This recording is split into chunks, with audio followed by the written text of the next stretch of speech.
So, yung dysphoric pala is yun yung ang ibig sabihin is uneasy, unhappy, and dissatisfied.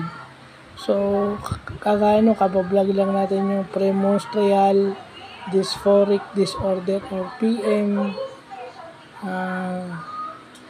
DD, PMDD. So, ito, yun yung sinasabi, di ba? Pag dysphoric ka, hindi ka masaya, hindi ka komportable at dissatisfied ka. Kumbaga sa medyo irritable ka.